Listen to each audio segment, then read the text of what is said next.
2000 का नोट बदलने के लिए आईडी की जरूरत नहीं। आरबीआई ने कहा कि कोई भी फॉर्म नहीं भरना होगा।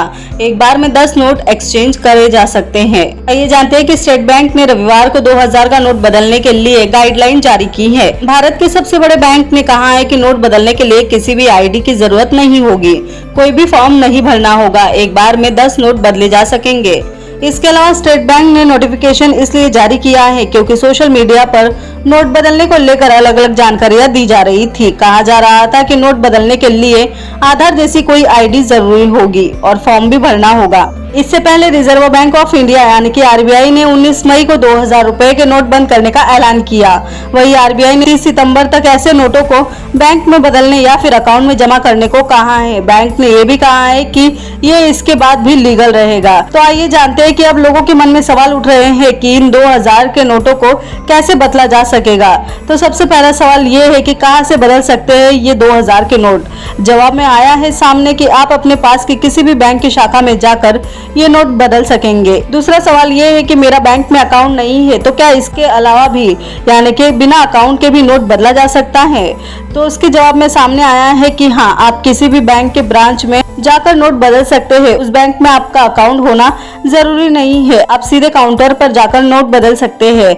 वही अगर आपका बैंक में अकाउंट है तो आप रुपए अपने अकाउंट में जमा भी करा सकते हैं।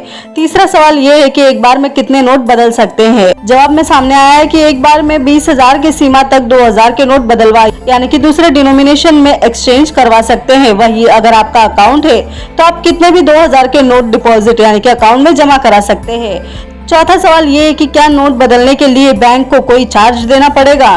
तो जवाब है कि नहीं, पैसे देने के लिए कोई भी चार्ज आपको नहीं देना है, ये एकदम फ्री है। अगर कोई कर्मचारी आपसे इसके लिए पैसे मांगता है तो आप बैंक अधिकारी या फिर बैंकिंग लोकपाल में इसकी शिकायत कर सकते हैं। इसके अलावा पांचवा सवाल ये है कि 30 सितंबर तक अगर नोट जमा नहीं किए तो क्या होगा। इसका जवाब है लेन-देन के लिए 2000 के नोटों का इस्तेमाल जारी रख सकते हैं और उन्हें पेमेंट के रूप में रिसीव भी कर सकते हैं। हालांकि आरबीआई ने 30 सितंबर तक 2023 को या फिर उससे पहले इन बैंक नोटों को जमा करने या फिर बदलने की सलाह दी है। इसके अलावा छठा सवाल ये है कि यह नया नियम किन लोगों के लिए लागू हो रहा है। तो जवाब ये है, ये फैसला सभी के लिए लागू है। हर व्यक्ति को जिसके पास 2000 के नोट है उसे उन्हें 30 सितंबर तक बैंक में किसी भी ब्रांच में डिपॉजिट करने या फिर दूसरे नोटों से एक्सचेंज कराने होंगे।